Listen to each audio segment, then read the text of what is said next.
Tiana and Northern Lights and unblockade the Grank residency after he sees that shot of Firked's head leering at him off the point of that overgrown asagi?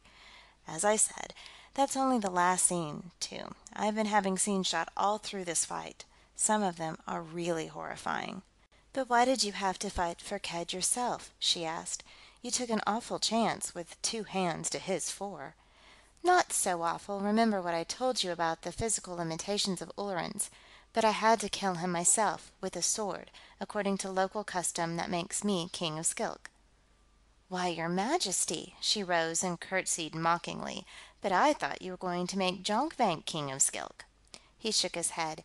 "Just Viceroy," he corrected. "I'm handing the Spear of State down to him, not up to him. He'll reign as my vassal, and consequently as vassal of the Company, and before long he won't be much more at Krink either. That'll take a little longer. There'll have to be military missions and economic missions and trade agreements and all the rest of it, first, but he's on the way to becoming a puppet prince." Half an hour later, a large and excessively ornate air launch, specially built at the Kronkruk shipyards for King Jonkvank, was sighted coming over the mountains from the east. An escort of combat cars was sent to meet it, and a battalion of Kragans and the survivors of Firked's court were drawn up on the palace roof. His Majesty Jonkvank, King of Krink, the former herald of King Firked's court, now herald to King Carlos von Schlichten, shouted, banging on a brass shield with the flat of his sword, as Jonkvank descended from his launch, attended by a group of his nobles and his Spear of State, with Hideyoshi O'Leary and Francis N. Shapiro shepherding them. As the guests advanced across the roof, the herald banged again on his shield. "His Majesty Carlos von Schlichten," which came out more or less as Karlok von Schlichten, King, by right of combat, of Skilk. Von Schlichten advanced to meet his fellow monarch, his own Spear of State, with Firked's head still grinning from it, 2 paces behind him. Jonkvank stopped, his face contorted with saurian rage. "What is this?" he demanded. "You told me that I could be King of Skilk. Is this how a Terran keeps his word?" "A Terran's word is always good, Jonkvank," von Schlichten replied, omitting the titles, as was proper in one sovereign addressing another. "My word was that you should reign in Skilk, and my word stands. But these things must be done decently, according to custom and law. I killed Firked in single combat. Had I not done so, the Spear of Skilk would have been left lying, for any of the young of Firked to pick up. Is that not the law?" Jonkvank nodded grudgingly. "It is the law," he admitted.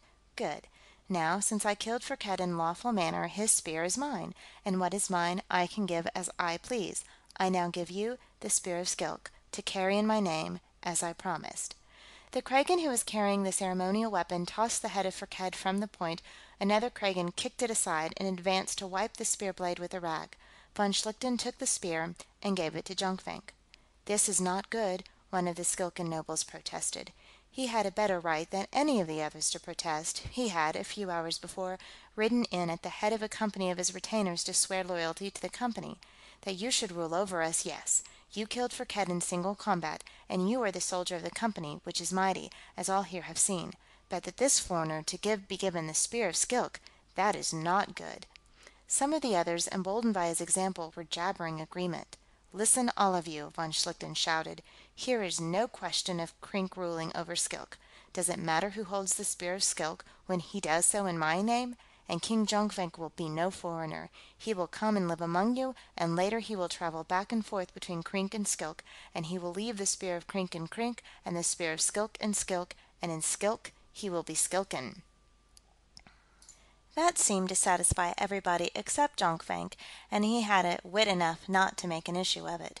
He even had the Spear of Krink carried back aboard his launch, out of sight, and when he accompanied von Schlichten an hour later to see Hideyoshi O'Leary off for Grank, he had the Spear of Skilk carried behind him. When he was alone with von Schlichten in the room that had been King Firked's bedchamber, however, he exploded. "What is all this foolishness which you promised these people in my name, and which I must now carry out? That I am to leave the Spear of Skilk in Skilk, and the Spear of Krink in Krink, and come here to live?" "You wish to hold Skilk?" von Schlichten asked. I intend to hold Skilk.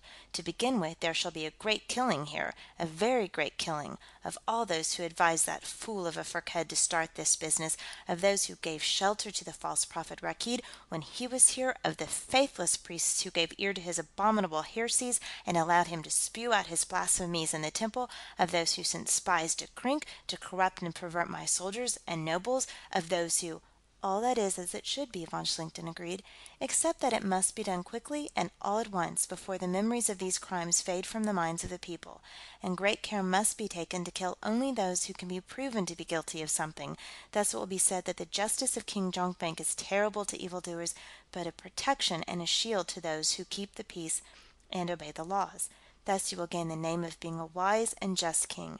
And when the priests are to be killed, it should be done under the direction of those other priests who were faithful to the gods, and whom King Firkked drove out of their temples, and it must be done in the name of the gods. Thus will you be esteemed a pious and not impious king. As to why you must be a Skilkan and Skilk, you heard the words of Flurgnurk, and how the others agreed with him. It must not be allowed to seem that the city has come under the foreign rule. And you must not change the laws, unless the people petition you to do so, nor must you increase the taxes, and you must not confiscate the estates of those who are put to death, for the death of parents is always forgiven before the loss of patrimonies. And you should select certain Skilkan nobles, and become the father of their young, and above all, you must leave none of the young of Firkked alive, to raise rebellion against you later. Jonkvank nodded, deeply impressed. By the gods, Karlok von Schlichting, this is wisdom! Now it is to be seen why the likes of Firkked cannot prevail against you, or against the Company, as long as you are the Company's upper sword arm. Honesty tempted von Schlichten for a moment to disclaim originality for the principles he had just enunciated, even at the price of trying to pronounce the name of Niccolo Machiavelli with a geek speaker.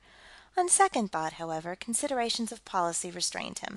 If Jonkvank ever heard of the prince, nothing would satisfy him short of an Ulleran translation, and von Schlichten would have been just about as happy over an Ulleran translation of a complete set of Beth cycle bomb specifications. End of chapter 11. Recording by Acacia Wood.